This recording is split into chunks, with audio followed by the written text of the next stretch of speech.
Alhamdulillahi Rabbil Alameen. Wassalatu wassalamu ala khatam al-nabiyyin. Amma ba'd. Assalamu alaikum wa rahmatullahi wa barakatuh. Today is going to be a little bit different, inshallah. So first I'm going to explain what I am hoping, inshallah, bifadlillahi ta'ala, bifadlillahi al-aziz al-kareem, to accomplish today, inshallah. Wa ma tawfiqi illa billah. It is, as everyone knows and everybody feels, a very, very difficult time. Everyone's hearts are shattered. Grief, sorrow, sadness, these words in the English language fall short of explaining the condition of our heart. I've also personally had a very difficult time, as all of you have. We are all human. We are all vulnerable. Here, maybe there are ulama and shuyukh, obviously, who are stronger than me. We can't sleep.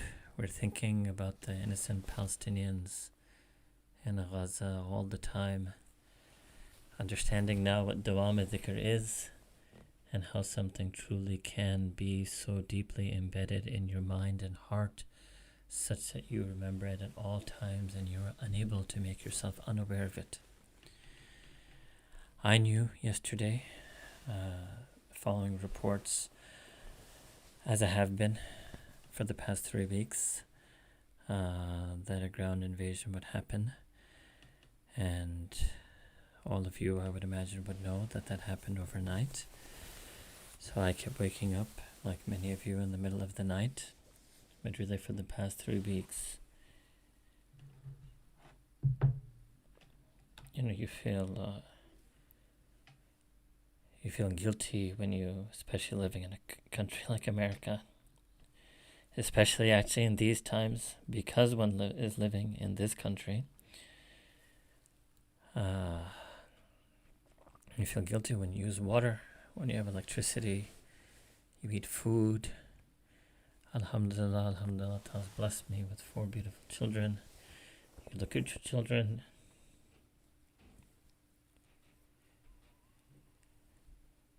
So today is going to be a bit raw. I don't know if it should be called a bayan.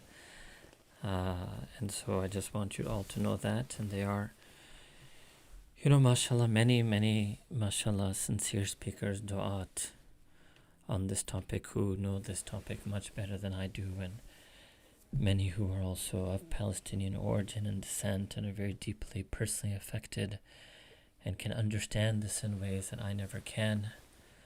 Really, I actually have been trying to find what the guidance is for me as an individual Muslim, and I'm just sharing that, what I have discovered and found and what I've been thinking about and my reflections and my thoughts and my feelings, because there may be others like me in this situation. And it is often, and I have often, almost always found it to be the case, that whoever our listeners are, whether they are people who sit in front of us or those of you who are the online, my online friends and listeners, do have a munasaba or affinity, a compatibility, a shared wavelength that is mutual and common. So this is the purpose of today's talk. It's going to be a bit different. Also, a quick note, because we've been getting a lot of these questions. I have no idea where these ads come from. I have no control over them. The channel is not monetized. It's probably because I'm now in the US and broadcasting from the US. If you know any way to remove the ads, you can email me, Kamaluddin@islamicspirituality.org. So just to get that out there, this is an advantage for those of you listening live, because there are obviously no ads when you listen live, and those of you who are listening later. So I've said it to you at the start, and I apologize for the ads. And I, inshallah ta'ala, don't want to get too emotional. It's perfectly fine getting emotional on Deen, and a lot of us have been very emotional. but that's not the purpose of a public discourse or khitab. So if needed, I will simply mute the mic and take a pause, so that do not worry, that is not an internet outage, inshallah. So khair, after this introduction, let me explain what I'm hoping to do today. The first thing, and this is what I was saying is very new for me to do this publicly, and that is I'm going to give as brief as possible analysis of the situation, only in order to sort of clear the air and offer some guidance on actually how one should and should not do analysis and the merits and purposes of a focused activism, but really also to set the backdrop for the real purpose of the bayan, which is how can those of us who are far away and feel powerless and helpless and outwardly apparently cannot make a difference whatsoever, how can we retain our hope and optimism in this situation and have resilience, which means how can we avoid the frustration or the despair or the pitfalls of falling into a deep sadness and despair. So that is the real bayan, and I'm going to try inshallah to do the analysis as briefly as possible, and there's going to be a lot of things I'm not covering. I'm only doing analysis with a view on how to safeguard oneself against sources of hopelessness. But overall, because I will be doing the analysis and then inshallah the bayan, it will be a bit long, might be heavy, so you don't have to listen to all of this at once. Some of you may even just want to listen to the bayan part and not the analysis part. Maybe afterwards, inshallah, again, I've never done that before, but I will learn, inshallah. I will try to afterwards put those timestamps so that later a person can just listen to whatever part they want to. And the bayan we really have, the analysis will include how to avoid hopelessness, and the bayan will, inshallah ta'ala, have two things. One is the sources for our hope and where we can find hope, and then methods of resilience. And this is specifically with the view to the long haul and the long term. Because yes, we need guidance that is for the moment, the immediate present, but the reality is that we are in this for the long term, and so we need guidance on that resilience that will last us longer and beyond just this immediate moment and the immediate presence. Okay, so Bismillah ar-Rahman ar-Rahim, first with the analysis. So this conflict in Palestine has a very long history and a very long context, and I will not be covering that today. Because I actually think that what's going on in the immediate moment is extremely significant, and it transcends and surpasses and supersedes that history and context. And to be very frank and honest, if you did not know the history of the Palestine and Israel conflict until 3 weeks ago, then now for you, if you had not learned that, maybe it's not the time to really learn that history immediately. Right now you need to focus on the moment and how to process this moment, and later you may have the luxury to learn the history that you should have known. So I will not be talking about Balfour Declaration or formation of Israel, 1967 United Nations Security Council resolutions, etc., etc. And again, because I want to make this as brief as possible. So let me begin with the most perhaps controversial question. October 7, 2023 itself, what is the Islamic position on the attack by Hamas across the border? This is a very important question. So let me preface this by saying that there are many, many sources that I view to be genuinely reliable and authentic that are academic. And by academic, I mean that they are not analyzing that day from a religious perspective in light of the Quran and Sunnah.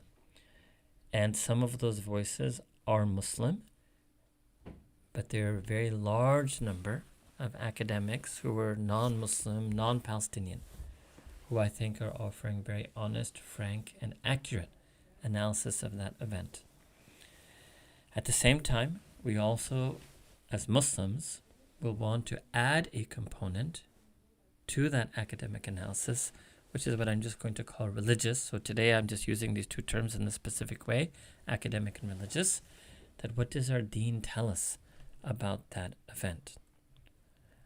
All right. Now, I'm not in any way beginning with this as a concession to the so many pro-Israeli voices that demand that we condemn that day, as I absolutely, categorically, unequivocally reject the motives and intentions of any and all those who make such demands. But rather, I'm beginning there for a reason, because it is a question. And a lot of my analysis, by the way, will be because I'm now based in the US and I view that the US has a tremendous role that it is playing. Tremendous, I don't mean a tremendously terrible role that it is playing, but it is a lot of the discussion really is happening in the US and the West. And so really my comments here are more directed towards Muslims who live in the US and the West, or who are engaging with non-Muslims, be that at work or in the streets. Listeners in the Muslim world, such as Pakistan and other places, or even in the non-Western world, such as South Africa and other places, may not find what I have to say to be the most relevant or the most beneficial, and should understand my comments, that I am offering them from a very particular perspective. Now, I'm going to say a sentence that some of you might find a little bit disturbing, Allahu Alam, but I'm going to explain this sentence later on as part of the analysis. I do actually condemn Hamas's killing of any non-combatant civilians on the Israeli side of the border between Palestine, Gaza, and Israel. However, there are many reasons why Muslims are not so vocal in expressing this sentence. Reason number one is because they might feel that expressing this sentence will be misconstrued as some form of disloyalty to the Palestinian people or to the wider and truer cause of the just Palestinian pursuit of justice and true resistance against oppression, ethnic cleansing, apartheid, settler colonialism, and genocide perpetrated by successive Israeli regimes in the Israeli state. Second is that a lot of Muslims don't say this sentence because we are worried that this sentence will be weaponized and instrumentalized in order to support or defend the way the current Israeli regime and state has retaliated with the mass slaughter and massacre through aerial bombing and weapons of destruction of absolutely innocent Palestinian civilians, men, women, children, infants, and babies in the number of most likely now 10,000, and only going to increase.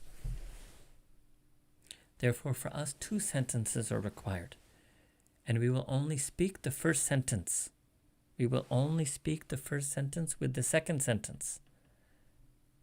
The first sentence is exactly what I stated earlier, that yes, we do condemn Hamas's killing of innocent civilians, especially the women and children. And we do view that as a tragic loss of life, to be legitimately mourned, not only by Israelis or Jews, but by all human beings, including Muslims, especially Muslims, as Muslims were the cause of that loss of life. But we will never say this sentence if that sentence will be used to justify any retribution. We will only say this sentence to that person who is willing to say the second sentence as follows, and that is that we absolutely condemn the killing and slaughter by weapons of mass destruction and aerial bombing by the state of Israel and their extremist right-wing regime and government of innocent Palestinian civilians and women and children. which we view to be a tragic loss of life, to be legitimately mourned not only by Palestinians and not only by Muslims, but by all human beings all over the world, including all Israelis and all Jews, especially Israelis, as it is the government and regime and state of Israel that is responsible for as the cause of that loss of life. These two sentences are absolutely inseparable. But the reality is that while many people in the world are demanding that the first sentence should be said, they're not willing to say the second sentence. And this is what is referred to as the dehumanization of Palestinian life. The next point in this analysis is that I want also to be completely clear that what the state of Israel is doing now is not because Hamas killed civilians in Israel. Had, for example, Hamas only struck the Israeli regime and military and had only kidnapped soldiers and not civilians, nothing would be different at all with the response of the Israelis. Absolutely nothing would have changed. Second is that if kidnapping women and children is wrong in Islam, why did Hamas do it? I will answer that a bit later on, soon. But first, you have to understand that this is a cycle. This is the extent of the history and context you need to know, that this is a cycle of violence and retribution that did not begin on October 7th and did not begin for the Palestinians on October 7th and did not begin for the Israelis on October 8th. Now, from the pro-Israel perspective, they offer three main points. Number one, I'm talking about October 8th and onward. Number one is self-defense. Number two is retaliation. And number three is regime change, that they want Hamas eliminated. That's retaliation, and they want that the Hamas should not have the government over Gaza. All right. But the question is that if Israel has these three rights to self-defense and retaliation and regime change, due to the, I don't remember the exact number now, but the 1,500 or 2,000 deaths on the Israeli side on October 7th, but then by the very same logic, would not the Palestinians say that the 7,000 latest figures, but rising fast up to 10,000 deaths from October 8th to now, by the very same logic, wouldn't the Palestinians have the right to self-defense and retaliation and regime change of the extremist right-wing Israeli government, viewed to be extremist right-wing by a large number of Jewish Israeli citizens and by a large number of Jews across the world? So by this logic, it is an inevitable, inescapable cycle of violence and retribution. And yes, prior to October 7th, there was Israeli violence, state-sponsored terror and murder of innocent Palestinian civilians, and taking as prisoners, without due process, Palestinian women and children. And those prisoners in Israeli jails are a kind of hostage. They are captives.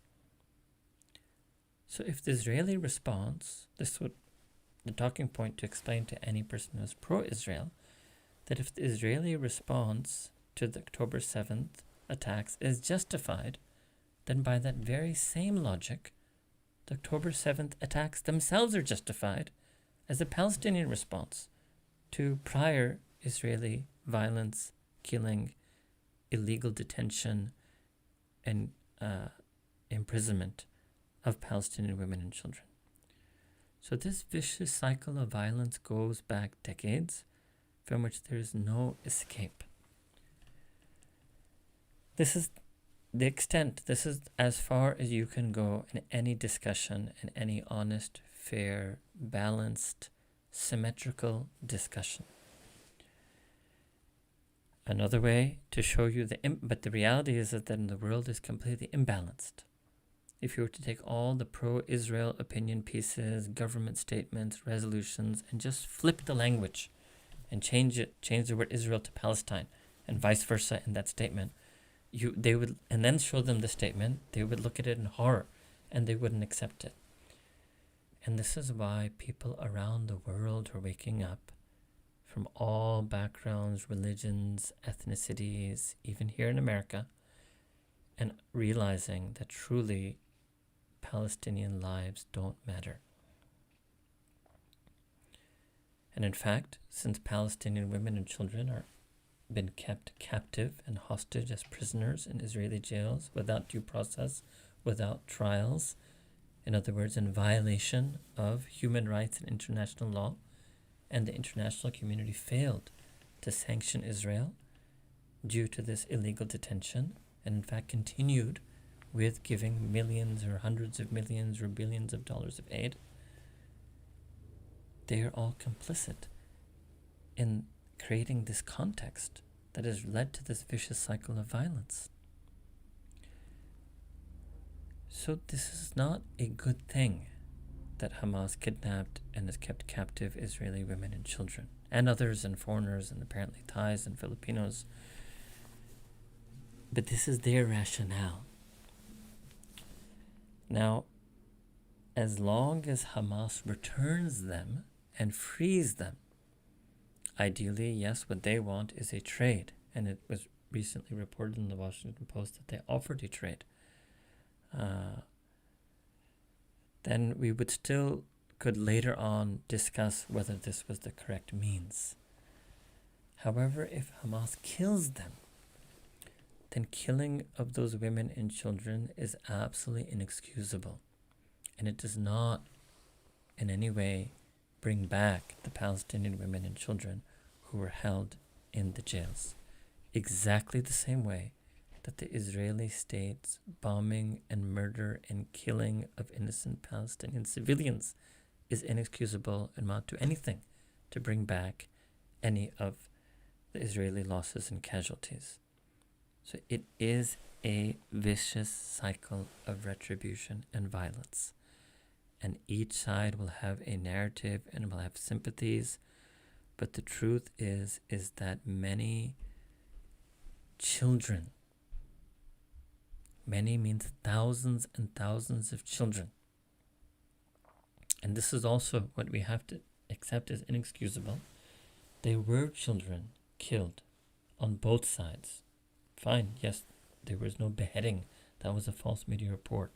But there was no need to kill those children in whatever operation that was done.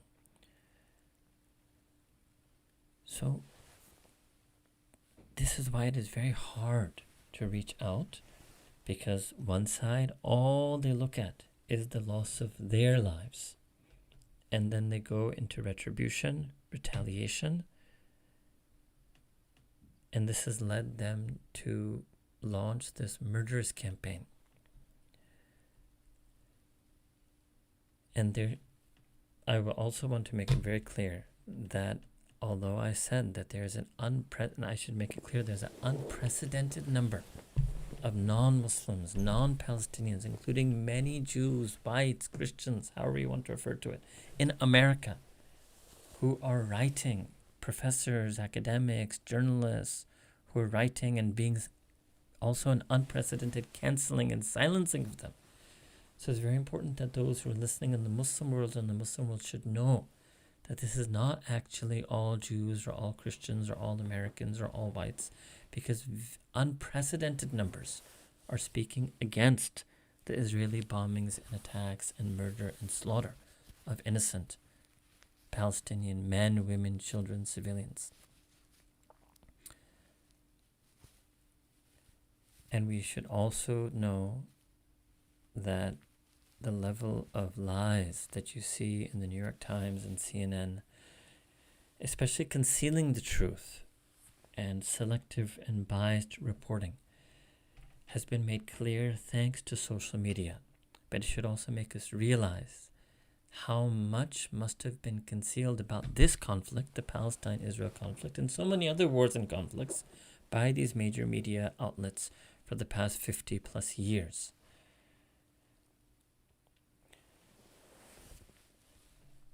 Since I talked about this, let me talk a little bit about activism, and then I'm going to end the analysis, because I'm going to actually end the analysis on a very bleak and dark note, which is what really is the cause of the hopelessness. But since I'm talking to you about activism, this is another question that people ask. That should I be looking at social media, whatever alternative, authentic sources of news? Should I be reading the other side? So I would suggest to you the following, that you should only read any, just call it media, to the extent that you have a voice and to the extent that you have a heart. What does that mean? It takes a very strong heart to process that information. And that is one reason why a lot of us are feeling a lot of grief and pain. A lot of non-Muslim Americans, I've been stunned at the level of empathy and pain that they're feeling. I've had non-Muslim white women say that they cannot sleep. Allahu Akbar. And part of that is also because our hearts are not strong enough to process so much evil. So only to the extent that you have the strength to do it, because you help no one and no cause by draining your own emotional and spiritual battery. And second, only to the extent that you have a voice, which means you can make a valuable, beneficial use of that information. I do believe, and I may not have believed this with so much certainty in the past, but to be honest, I did not reflect upon it so much in the past, but I do believe that all these peaceful protests and writing letters and petitions, etc., are beneficial. But again, on the same condition, that number, it is not draining to you as an individual, and the additional conditions that it does not change your yaqeen, that all matters lie with Allah subhanahu wa ta'ala. As I'm going to tell you, the bleak fact is that none of this will make any difference. And the amount of time you spend on your positive activism and protests and letters is not more than the time you spend in du'as and tears. So I told you it won't make any difference. The difference it will make these numbers grow. So if today there's an unprecedented number of people who are seeing the truth and the activism keeps up, next year and 10 years from now there'll be even more numbers. Still, I will tell you, it will make absolutely no difference. So you might be asking why, if I'm so convinced that it will make absolutely no difference whatsoever. Why are you saying we should do this activism? So let me explain. It will make absolutely no difference on the ground whatsoever. If there were 10 times as many protests with 10 times as many people and 10 times as many letters and petitions, it won't change Israel or America's policy and stance. So why? Because it doesn't make a difference on the ground, but it makes a difference to the humans, to humanity, to the human race, to those individual humans, many of them are non-Muslims, who are open to hearing the truth. It makes a difference to their spiritual and emotional well-being to be able to see evil as evil and to know truth as truth. And part of our mission as Muslims on earth is that we invite to the truth. So even if all I accomplish is I have one non-Muslim who understands now the truth of this conflict and the evil of the acts of the Israeli state, that one person understanding that truth is not going to change any ground reality on the ground in Gaza, but it will change that person. That person will now see, and this is a major thing that has happened, unprecedented, that has happened in this stage, that has not happened before. And when we realize that on the individual level, that is the difference you can make. Because all of us are interacting with people. And there is so another guideline to guideline on activism. There's absolutely no benefit in trying to engage the hardcore pro-Israeli crowd, because they're lost in the depth of their own narrative. They're victims of their own propaganda. So there's no benefit in becoming a Twitter warrior and finding these pro-Israeli accounts and trying to reply to them and debate with them on Twitter. No. All right? There has to be basira and hikmah in the activism. Since I mentioned that, I would also say another thing, which again, some might find a little bit troubling. The banners. The banners that are used in protests should really focus on anti-war. You must learn from, for example, the anti-war movement in the United States against the Vietnam War. All the banners should be saying, stop bombing, stop killing innocent people, stop the slaughter of children. This banner, a free Palestine from the river to the sea. This is something I will talk about now. This is actually misused. And this is not only is it strategically wrong, I would also tell you it is factually and even Islamically wrong. And that is something that Muslims have very difficult time understanding. Yes, the origin of the modern state of Israel is settler colonialism. Just like the Americans were settler colonialists and they displaced the Native Americans, sometimes called Indians, recently called by one scholar Red Indians. Yes, but there comes a time over decades and centuries that the colonial settlers do end up becoming residents. That is why even when I visit South Africa many, many times, the whites who are there are now currently, they're just viewed as South Africans. They've become a resident people. They are viewed as South Africans, view themselves as South Africans, and even many black citizens of South Africa view those whites as South Africans. In other words, we have to acknowledge a ground reality that there is now a modern nation state of Israel. There is an Israeli people. There are 1 or 2 generations who have been born there. All right? Now, we can go back into history and talk about how this happened, settler colonialism, but that history is finished now. You cannot reverse that history. There could be a way that one could say this, that a free Palestine from river to the sea would mean what is in political science called a one-state solution, where everybody who is living there now, Jewish, Christian, Druze, Muslim, Palestinian, Israeli, of whatever descent, would all live in one state with equal citizenship, equal rights, all right? That was one possibility. In 1948, it was a possibility that that state would have been called Palestine, and the Jews would have just been immigrants, just like there's so many South Asians, Indian, Pakistani, Bangladeshi immigrants in England, but England is still England, right? So Palestine would have still been Palestine, just like America, has so many immigrants in it, and it would have been a land of Jewish immigrants, whereas America is a land of global immigrants. That could have been a possibility back in 1948. That is not a possibility in 2023. The second possibility of a one-state solution is, it's the modern state of Israel. It would be an Israeli state, and the Palestinians and Muslims and other non-Palestinian Arabs and other non-Muslims, Christians and Druze, etc., will live in Israel with equal citizenship. That is what some people had suggested early in the peace process, but the majority of Israeli governments, I cannot say about the people, the majority of Israeli political parties, regimes, and governments in the last 20 years did not want that, what is called the quote-unquote one-state solution, because of the fear that one day that would lead to a non-Jewish majority, and what they really wanted was a Jewish majority state. Okay? That covers the one-state solution is not possible. The two-state solution was never possible unless the two states were extremely viable. And all of the different proposals in the peace process have been for a non-viable, disjointed, separated state of Palestine.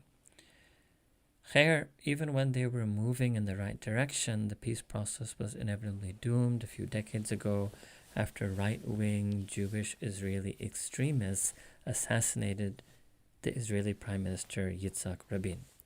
And from then until now, all of the regimes in Israel have been right-wing and do not truly believe in the two-state solution.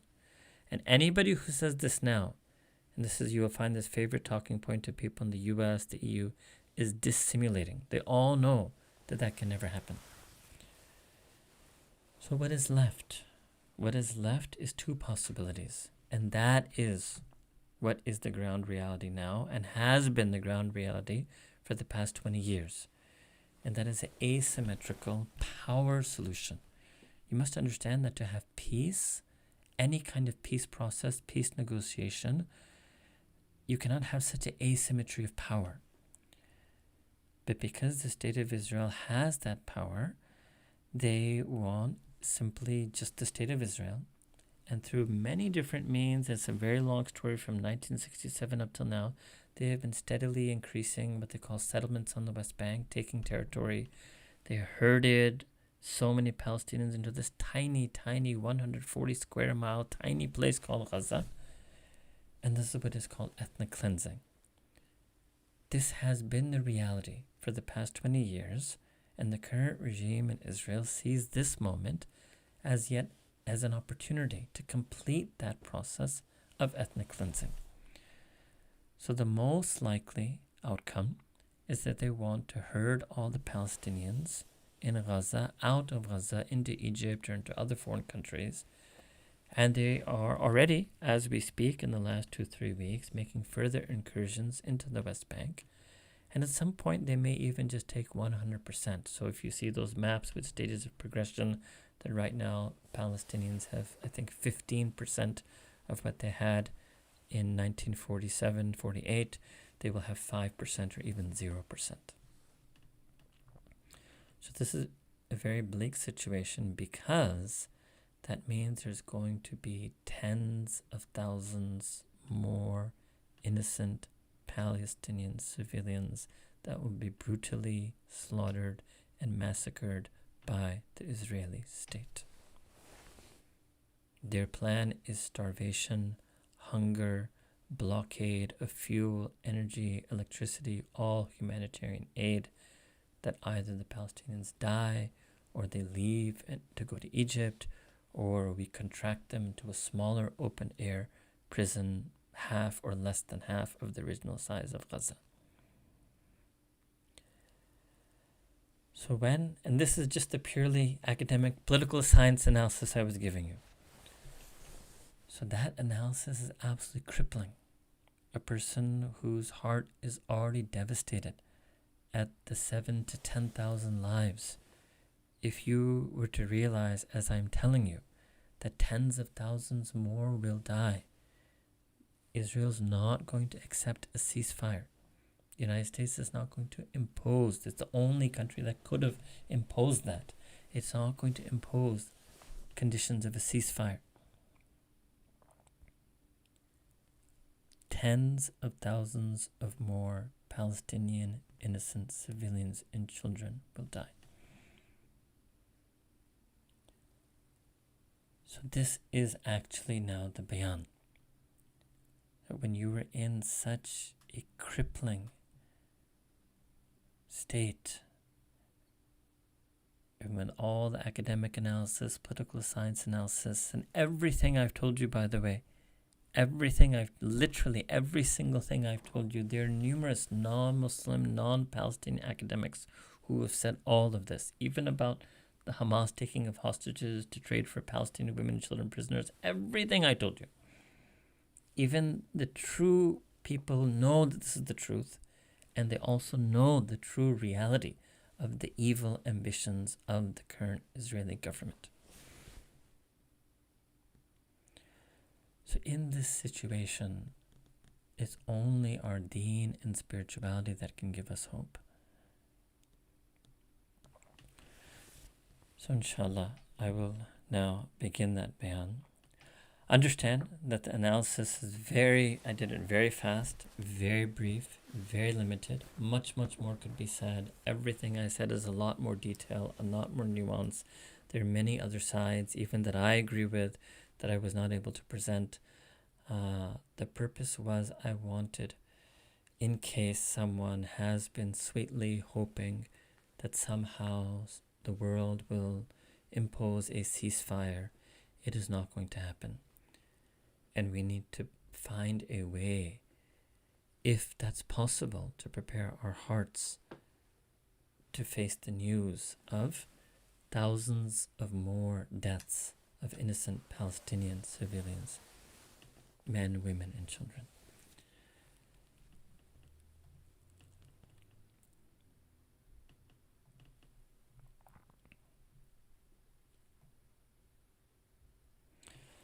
Alhamdulillah, alhamdulillah, nahmaduhu wa nasta'inuhu wa nastaghfiruhu wa nu'minu bihi wa natawakkalu alayh.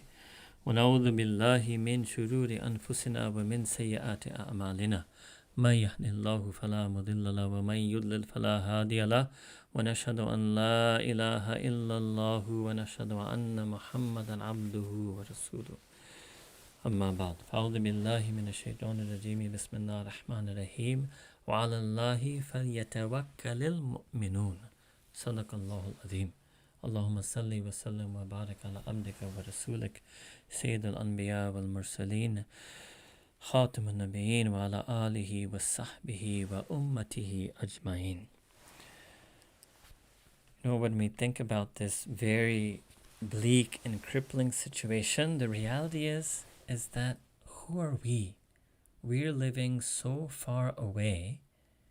We are not personally being bombed. We are not being attacked. We are not the ones who are losing our family and children.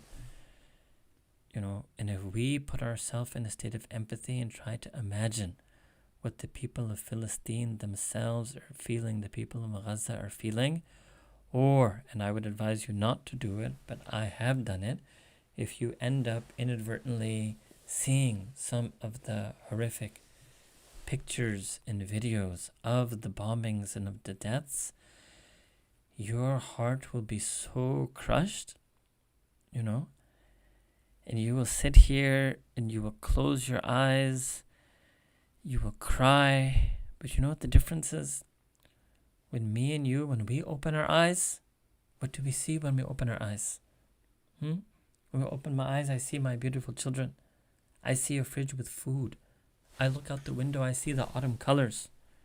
What do they see when they open their eyes? If they sit and they close their eyes and they cry, when they open their eyes, they see rubble. They see devastation. They see destruction. They see the bodies of their children in their lap. They see the limbs of their children in their lap. Can you imagine? So who am I to be sad? I should be ashamed. I should look at their strength. And then I should tell myself that where was I? This is not the first time the people of Gaza have been attacked. Where was I before? Where was I when the Rohingyas were slaughtered and massacred? Where every same sentence could be used. Where innocent men, women, and children were slaughtered and massacred by the Burmese army. And there's no great power involved there. There's not even one, listen to this, there's not even one single Burmese soldier, not even one, who has ever been held accountable for the murder, slaughter, ethnic cleansing, attempted genocide of Rohingyas, or the mass rapes of those women. Where were you and I? Where were you and I when the Uyghurs, the Muslims, the Turkmen origin Muslims in China, Turkmenistani origin Muslims in China, were also put in concentration camps, mass rapes, mass indoctrination, forced prevention of following the religion of Islam? I could go on. So actually this is just a wake-up call that we should do shukr to Allah subhanahu wa ta'ala that He woke us up. Otherwise there's been a long succession of evil events And this is why I say that resilience is important, because this is not a one-off event. This has been ongoing. This will continually to be ongoing. And especially if one understands this, as I think is correct, as part of an irreversible decline of the end of times, which that may last decades and centuries. But it means these things will keep happening. And yes, there have been many tragedies and calamities that have happened in Muslim history in the past. But our level, again, due to social media and our level of consumption of the facts, of the knowledge, of the stories, of the poems, of the cries, of the tears, of the images, is so much more than anybody ever had in the past. So yes, that is why long term,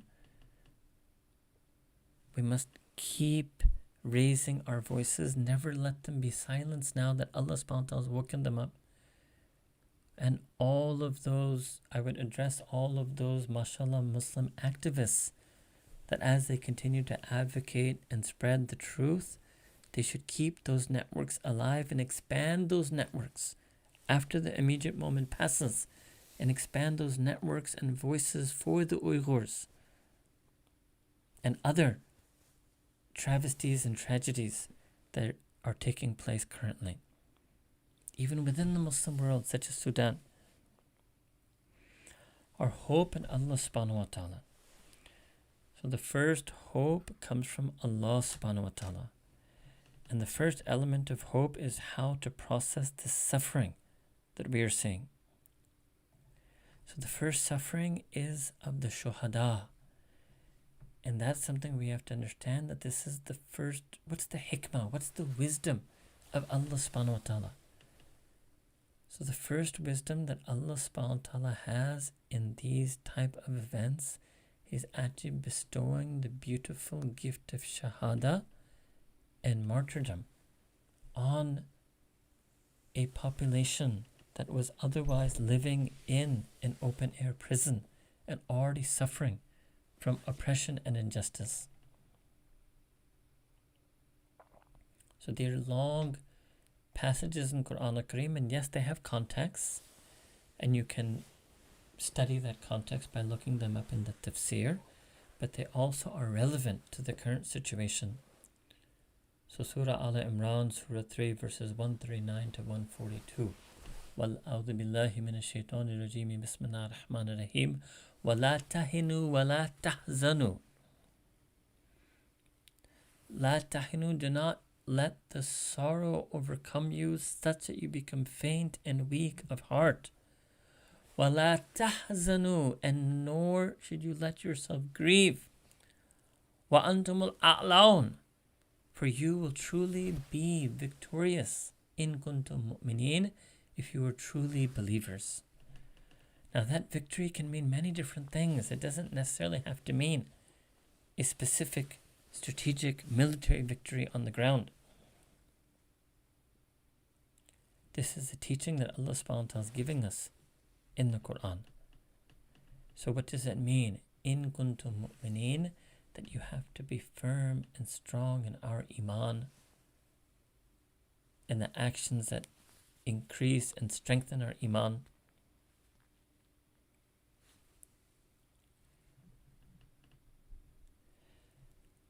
Then Allah subhanahu wa ta'ala does this to test us. So if you go a bit further in this passage, there's a very long set of passages in the middle of Surah Al-Imran. But if one goes further into up to verse 142, Am hasibtum an tadkhulul jannata wa lamma ya'lam Allahu alladhina jahadu minkum wa ya'lam as-sabirin. That did you think you would enter Jannah without Allah Ta'ala testing and making manifest, because obviously Allah subhanahu wa ta'ala knows everything that is hidden and manifest, without Allah subhanahu wa ta'ala testing your condition to know those who would truly engage in the just struggle and those who are truly from the sabirin, who are steadfast. Then continuing, Allah subhanahu wa ta'ala says further down in Surah Al-Imran verses 169 onward, وَلَا تَحْسَبَنَّ الَّذِينَ قُتِلُوا فِي سَبِيلِ اللَّهِ أَمْوَاتًا. You should not deem or consider those who have been slain in the path of Allah subhanahu wa ta'ala, and every single Palestinian living in Gaza, man, woman, or child, is in this category. You should not consider them as dead. بَلْ أَحْيَاءٌ عِنْدَ رَبِّهِمْ, but rather they are alive with their Rabb. يُرْزُقُونَ. You can blockade them, you can starve them, you can block their food, water, electricity, fuel. You can then slaughter them and massacre them from the air, but they will be with Allah subhanahu wa ta'ala. You will think you have killed them, but they are not dead. They're alive and they are getting rizq from Allah subhanahu wa ta'ala. فَرَهِينَ بِمَا آتَاهُمُ اللَّهُ فَرَهِينَ بِمَا آتَاهُمُ اللَّهُ مِنْ فَضْلِهِ. They are in absolute joy and delight and rejoicing by means of all that which Allah subhanahu wa ta'ala has bestowed upon them from His immense and limitless fadl, from His immense and limitless bounty and beatitude.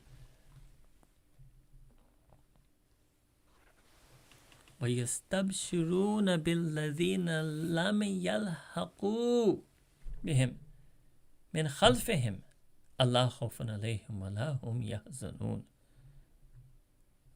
And they're also rejoicing for the sake of those who are left behind.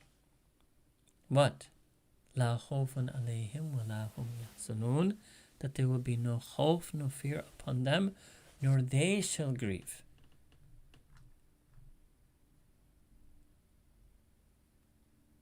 يَسْتَبْشِرُونَ بِنِعْمَةٍ مِّنَ اللَّهِ وَفَضْلٍ.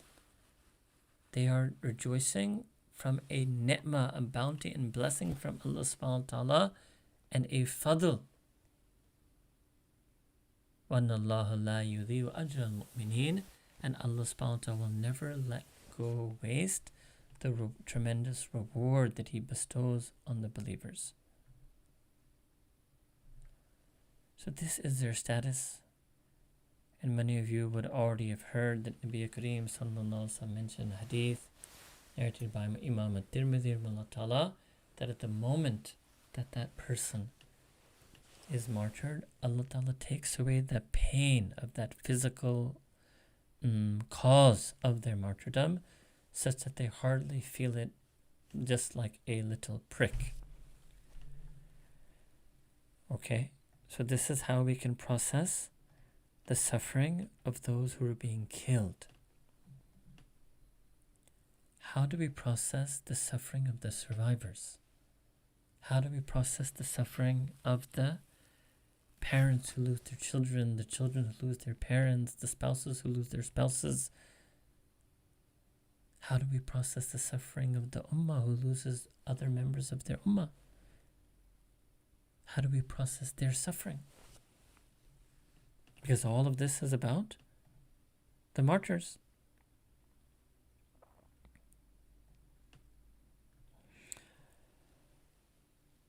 Here I would say that as much, obviously, the hope in Allah subhanahu wa ta'ala is the most, but really emotionally, I actually take as much hope from the survivors.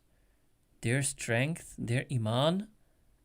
In fact, Allah subhanahu wa ta'ala said in Quran al-Kareem, La yukallifullahu nafsan illa was'aha, that Allah subhanahu wa ta'ala will not try and test a people beyond their wasa, their ability. So it amazes me that there are people alive still today in this ummah who are like the Sahaba Kiram radiallahu ta'ala anhu ajma'in in Badr and Uhud, that they have so much zarf, so much wasa, so much hilm, so much tahammul bestowed upon them by Allah subhanahu wa ta'ala, that they have the strength to withstand this calamity. So actually the fact that these people exist is a source of strength. Me and you are not like that. You and me, no.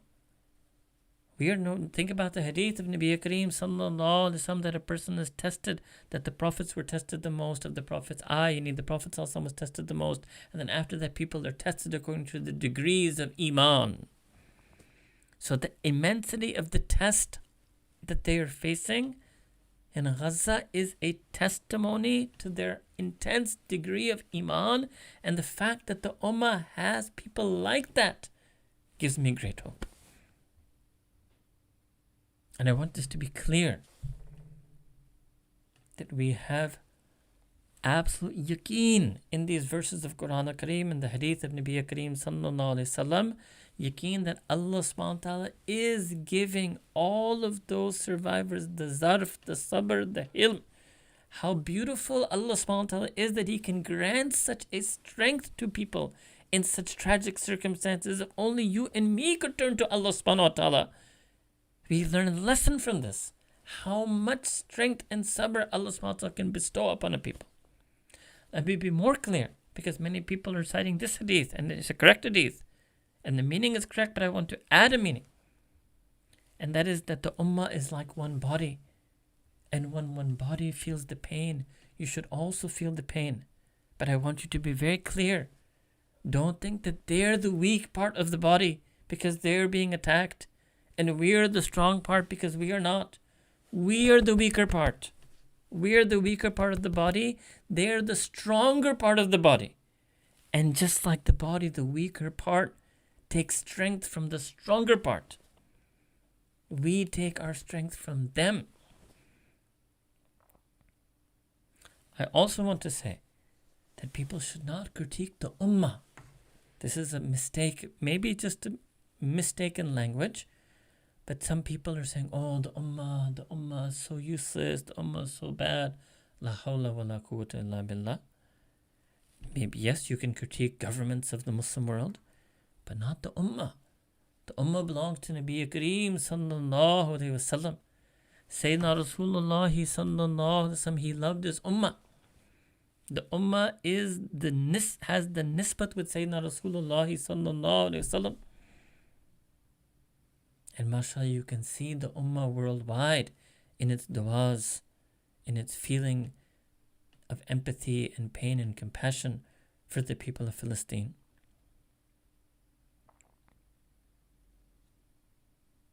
So our first hope is from Allah subhanahu wa ta'ala. And our second hope is actually, source of hope is from the Palestinian people themselves. Then another level, and many of you would have been hearing these verses as to why this analysis doesn't matter, because Allah subhanahu wa ta'ala refers to all of this in Quran al-Kareem as makr. Makr means they're plotting, scheming, strategic planning. وَقَدْ مَكَرُوا مَكْرَهُمْ. And they, the people of evil, they're planning and plotting and scheming and strategizing, whatever their strategy is. وَإِنَّ اللَّهِ مَكْرُهُمْ. And all of that is known to Allah subhanahu wa ta'ala. وَإِنْ كَانَ مَكْرُهُمْ لِتَزُولَ مِنْهُ الْجِبَالِ. Even if their strategies and designs were of such, strength or perfection, if you will, have such power in them, such geostrategic power whereby the mountains themselves could be moved. So this is actually another test for us, that do we have yaqeen in Allah subhanahu wa ta'ala? Do we have this yaqeen? Or are people raising their hands in dua, and inside their heart, mind, they have shak that I'm making dua for the people of Gaza, but in their mind they have shak, but they don't have the military might, or they don't have military technology. You have to have yaqeen in Allah subhanahu wa ta'ala. Absolute yaqeen. This is why these verses are there. So actually all the analysis, even everything I told you, all the analysis, it means nothing, because that is only our fallible mind, our naqis mind trying to understand things. Allah subhanahu wa ta'ala has the perfect knowledge, the perfect wisdom, the perfect mercy, the perfect justice. And any and every aspect of all of their, and Allah Ta'ala is all powerful, is Al-Qawiyul Mateen. All of the might and power of all of their arsenals and armies and nuclear weapons and other weapons, and it's all of that is nothing, not even a drop in front of the might and power of Allah subhanahu wa ta'ala. But yes, it is His hikmah and His wisdom, and He is also Al-Halim, and He withholds that power for reasons ultimately known only to Him. But it's enough for us that He knows their makr. وَإِن كَانَ مَكْرُهُمْ وَإِنْدَ اللَّهِ مَكْرُهُمْ. So all of their strategy and planning is all known to Allah subhanahu wa ta'ala. So it's actually not for us to think, what are they going to do? Is there going to be a ground invasion? What kind will it be? Allah subhanahu wa ta'ala knows all of that. It frees then the heart from this worry and this occupation. Okay? Then in another place, so that was Surah Ibrahim. Then early in Surah Ra'ad, Allah subhanahu wa ta'ala says, وَقَدْ مَكَرَ الَّذِينَ مِنْ قَبْلِهِمْ فَلِلَّهِ الْمَكْرُ جَمِيعًا. And yes, this is not the first time. There's been a history of evildoers in this world. And all the evil they devised and schemed and plotted and planned, they planned. But فَلِلَّهِ الْمَكْرُ جَمِيعًا. Allah subhanahu wa ta'ala is the one who plans everything that happens in this world. So all of this is part of the plan of Allah subhanahu wa ta'ala, to give that shahada, to strengthen people's iman, to bestow upon them sabr, and to reveal the hypocrisy, and to clearly expose evil for the evil that it is. يَعْلَمُ مَا تَكْسِبُ كُلُّ نَفْسٍ. Allah subhanahu wa ta'ala knows what every single individual person's soul commits and thereby earns in terms of what will happen to them in the akhirah. وَسَيَعْلَمُ الْكُفَّارُ لِمَنْ أُقْبَ الدَّارِ. And surely then the people of evil will know the outcome in the everlasting abode, Darul Akhirah. And then what does Allah subhanahu wa ta'ala do for the believers? هُوَ الَّذِي أَنزَلَ السَّكِينَةِ فِي قُلُوبِ الْمُؤْمِنِينَ. Allah subhanahu wa ta'ala is that being who sends down sakina, tranquility, into the hearts of the believers, لِيَزْدَادُوا إِيمَانًا, so that they may increase and strengthen more in their iman, مَا إِيمَانِهِمْ, on top of their existing iman. وَلِلَّهِ جُنُودُ السَّمَاوَاتِ وَالْأَرْضِ. And to Allah subhanahu wa ta'ala belong the hosts and forces and all unseen powers of all of the realms of the skies and the heavens and the earth. وَكَانَ اللَّهُ عَلِيمًا حَكِيمًا. And Allah subhanahu wa ta'ala is all-knowing, omniscient, supremely wise. Dude, these are some verses. This is a very good verse. So this is Surah Al-Fat, Surah 48, verse 4. This is a very good verse to recite to yourself if you feel that we are falling. We're not following La Tahinu. We are falling in that faintness of heart, becoming weak-hearted. We are falling in huzn. We are falling in despair. This is a wonderful verse to recite and to repeat and to reflect upon its meaning and to have then yaqeen that Allah subhanahu wa ta'ala is sending that sakina, sukoon, itminan, that equivalent into our heart, and that our iman is getting stronger, and that Allah subhanahu wa ta'ala belongs all the power, all the might, all the knowledge, all the wisdom. And then another thing, another wisdom of all of this is Allah subhanahu wa ta'ala is separating what Allah subhanahu wa ta'ala in the Quran al-Kareem refers to as the khabith and the tayyib. So Allah subhanahu wa ta'ala says, لِيَمِيزُ اللَّهُ الْخَبِيثَ مِنَ التَّيِّبِ. That Allah subhanahu wa ta'ala will separate the foul, the evil from the good and the pure. وَيَجْعَلَ الْخَبِيثَ بَعْضَهُ عَلَى بَعْضٍ. And He will conjoin evil with other forms of evil. فَيَرْكُمَهُ جَمِيعًا. And then link them all together.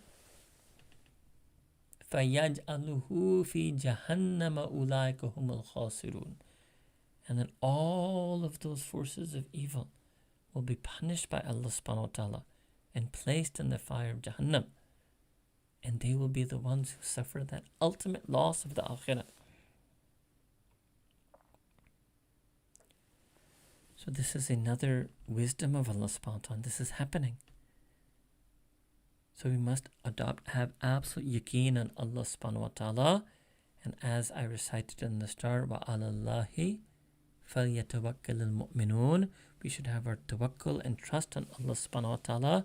حَسْبُنَا اللَّهُ وَنِعْمَ الْوَكِيلُ. Both about the situation, about the people in Gaza, the Palestinians, and about our own situations as a ummah in this crisis. And then as Allah subhanahu wa ta'ala said, going back to Surah Al-Imran, إِن يَنْصُرْكُمُ اللَّهُ فَلَا غَالِبَ لَكُمْ. If Allah subhanahu wa ta'ala helps you, nobody can overwhelm you. وَإِن يَخْذُلْكُمْ فَمَنْ ذَا الَّذِي يَنْصُرُكُمْ مِنْ بَعْدِهِ. And if Allah subhanahu wa ta'ala withdraws His help from you, then what force is there, what being is there, means that there is none who can help you other than Allah subhanahu wa ta'ala. Literally it's after Him, but it means other than Him, or but after His withdrawing His help from you. And then again, وَعَلَى اللَّهِ فَلْيَتَوَكَّلِ الْمُؤْمِنُونَ. And it is upon Allah ta'ala alone that the believers trust and rely. So this is a state, sometimes also called in Quran Halatul Ittirar, that Allah subhanahu wa ta'ala puts believers in, that they turn to Him alone. So it's not about analysis, about media, who has the power, who has the technology. It's the wrong way of thinking. There is a being who knows and sees the evil of the evildoers. There is a being who knows and sees the plight of the innocent. There is a being who knows and hears the cry of the oppressed. وَهُوَ اللَّهُ. And that being is Allah subhanahu wa ta'ala. And then so we in these times also, then we will turn to Allah subhanahu wa ta'ala. And this is another very important thing, that what we and how to get that resilience is we have to use this event to turn to Allah subhanahu wa ta'ala, to increase in our ibadah, our du'as, learn our ilm, become a better believer, become a better practicing Muslim, become a more feeling Muslim, become a true Muslim, sincere Muslim. Start practicing all the things that we know and heard. I met a young, maybe not very young, but young man who said that after this event, I started praying tahajjud, and I feel sad that the deaths of thousands of my fellow Muslims had to be the cause of me waking up for tahajjud. But now at least I can wake up, at tahajjud and make dua for them. So I'm maybe adding words to what he said, but this was the general sense. Allahu Akbar. That person's duas at tahajjud, I think, is more valuable for him and his relationship with Allah subhanahu wa ta'ala and his heart than any and all of the analysis. And the duas that he will make at tahajjud for those people is more valuable. Not saying don't do the protests, but is more valuable and has more power than all the protests and petitions. And there's so many du'as circulating now about du'as to make for the oppressed, when a person is oppressed. Pray Salatul Hajjah, simple things even. Let's go to master high level ibadat, make dua of Sayyidul Istighfar, pray Salatul Hajjah, make dua of Qunut al-Nazila. And I feel personally, I don't want to give formal fatwa on this, but although Qunut al-Nazila is usually offered inside certain salawat, but if you ask me, I've been doing it, so you can just recite Qunut al-Nazila all the time if you want, outside salah also, just as a dua. So maybe it would not be called Qunut in that sense, but just as a dua. Very important dua to recite, the complete one. And this is really yuqatiluna awliya'ak. And these Ahl Palestine and Gaza, they're the awliya'ullah. They're the ones who stayed. They could have left. I remember once, and nothing wrong with that person, but I met a Palestinian in Scotland once, and he told me that, he even wanted to get married, and the Palestinian women weren't willing to leave Gaza. He wanted to marry a woman, let's say, like, quote unquote, from back home. And they said, no, our condition is you have to come here. Allahu Akbar.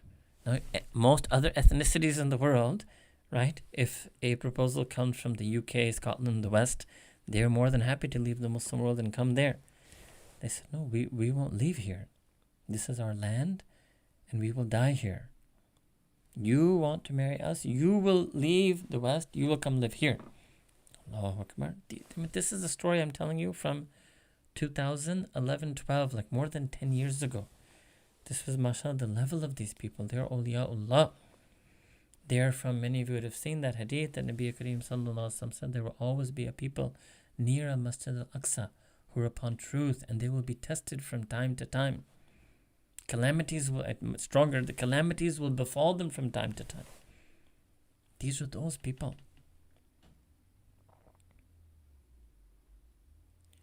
So increase your du'as, learn more du'as, memorize Qunut Nazala if you haven't, so that you can recite it as much as you want. Memorize the dua of Salatul Hajjah, memorize the dua of Sayyidul Istighfar if you haven't yet, so that you can recite it as much as you can. Do the tasbih of Allah subhanahu wa ta'ala in a new way. That is very important. Actually, I want to stress this, that you must increase your tasbih of Allah subhanahu wa ta'ala, because some people are becoming faint of heart. They are lapsing in that yaqeen and that husn zan, and it is a natural emotional thing that can happen when a person is confronted with evil and wonders why Allah subhanahu wa ta'ala is not immediately acting to repel that evil decisively. And there are reasons why Allah subhanahu wa ta'ala has chosen for His power to be hidden in this world. But that doesn't mean He's not Al-Qawiyul Mateen. He's not the being of absolute power and of absolute wisdom, Al-Hakim. So recite more tasbih to Allah subhanahu wa ta'ala. Tasbih means Subhanallah, Subhanallah wa bihamdi, Subhanallah al-Azim, Subhanallah walhamdulillah wa la ilaha illallah wallahu akbar. Increase your tasbih of Allah subhanahu wa ta'ala, so that you increase your yaqeen and husn dhan in Him. And after making tasbih, you should make more istighfar. And feel that I'm seeking the forgiveness of that being who I've just magnified and praised and glorified in my tasbih and my hamd, my tahmeed. And then renew your kalima by doing La ilaha illallah tahleel. La ilaha illallahu wahdahu la sharika la, lahul mulku wa lahul hamd, wa huwa ala kulli shay'in qadir. This is Nabi Kareem sallallahu alaihi wasallam taught to make this dhikr also 100 times. And then recite salawat on Nabi Kareem sallallahu alaihi wasallam. And I have added in these, since this, one word to my salawat. So some of you who, khair, but there was a time when I was trying to develop what I called the all-encompassing salawat, using as many words that I could find in the hadith, but that became very long. And then I realized that the main 3 words used in hadith are salli, sallim, and barak. So Allahumma salli wa sallim wa barak ala Sayyidina Muhammad. So that's what I used to call my triple strength durood, salli wa sallim wa barak. And then now 3 things on the other side, wa ala alihi wa sahbihi wa ummatihi ajmain. Sometimes you would hear this phrasing, وَمَنْ تَبِعَهُمْ بِإِحْسَانٍ إِلَى يَوْمِ الدِّينِ, that those who follow the salaf with ihsan until the yawm al-din. But then I thought, Nabi Kareem sallallahu alaihi wasallam, he didn't restrict his ummah to the people ahlul ihsan, or the people who are muhsinin. He uses one word, ummah. You all know this. On the Day of Judgment, even in this world, he would be crying, ummati, ummati. On the Day of Judgment, ummati, ummati. This one word, this is the main word. This is the word that Nabi Kareem sallallahu alaihi wasallam, he views the mu'mineen as ummah. Allahumma salli wa sallim wa barik ala Sayyidina Muhammad wa ala alihi wa sahbihi wa ummatihi ajma'in. Here you can recite whichever of the salawat you like, and pray nafil salah, give a lot of charity, and plan some long-term charity. Be prepared and plan for some long-term rehabilitation of Palestinian refugees. Maybe there can be communities that can sponsor families, broken families, right, to come and live but be thinking long term, long term. And another thing that is very important for the resilience beyond this ibadah and du'as and sadaqah is to reach out to the ummah and feel that fellowship and love. Don't try to process this grief alone. Don't try to process this sorrow alone. I myself am giving you this talk for this reason, right? So reach out and connect to people, your friends, your family, your fellow students, your friends on the path of Sirat al-Mustaqim, your fellow mu'mineen. Maybe they're near you, maybe they're far away from you. Connect with people, reach out to people, send messages to people, sit with people. You don't have to talk about, not to talk or analyze. Just be. Kunu ma sadiqeen. Just simply be and exist near them, around them, with them.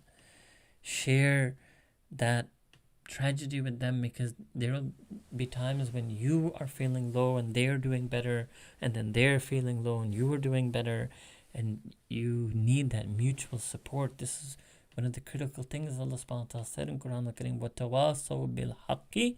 So this is the mutual enjoining to that which is true and right and correct. And in that, yes, we can have the limited, focused, targeted activism with wisdom, وَتَوَاصَوْا بِالصَّبْرِ. But then we also need to just be sitting and reinforcing one another mutually in endurance and fortitude and strength.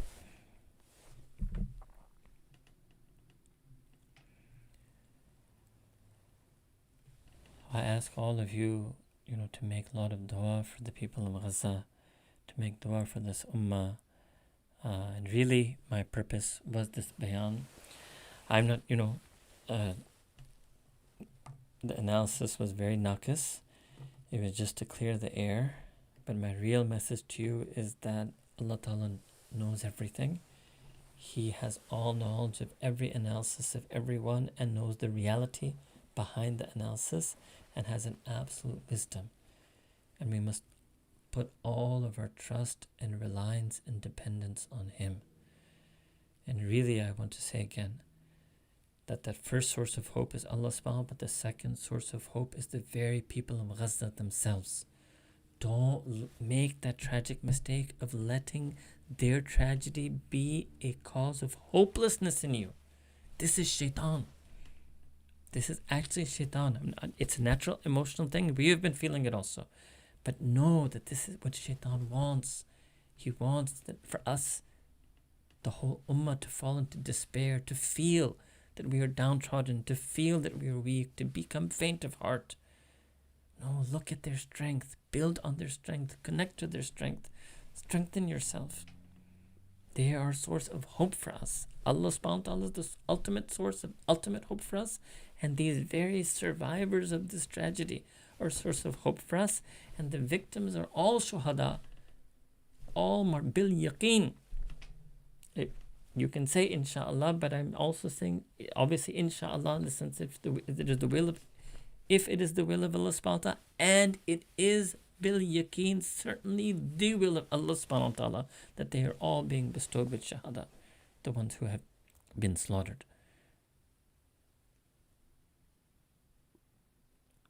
And take also hope from that Allah subhanahu wa ta'ala is taking wonderful, immense, those verses I recited to you. He is giving them a rizq, which is not just physical. He is nourishing their heart. Farhin, He is giving them an absolute joy. It wasn't just rizq from His fadl. He is giving them a tremendous inner, unimaginable, sublime, serene bounty and grace upon them. And both of them, both the shuhada and the survivors, are infinitely better than us, are stronger than us. And so what we can do is stop being that weak limb and weak organ of the ummah and make ourselves firm and strong and steadfast in deen. But yes, sometimes it is emotionally hard. So limit the information consumption, limit the social media, limit the activism if it's draining you, and increase in your fellowship and love with others in the ummah. وَتَوَاصَوْا بِالْحَقِّ وَتَوَاصَوْا بِالصَّبْرِ. To strengthen yourself when you feel that you are getting emotionally weak, may Allah subhanahu wa ta'ala forgive us for anything incorrect that we said, which we certainly did. May Allah ta'ala free us from all of the naqis and deficient rational understandings and grant us the true spiritual conviction of yaqeen and iman. Wa akhiru da'wana and alhamdulillahi rabbil alameen. I will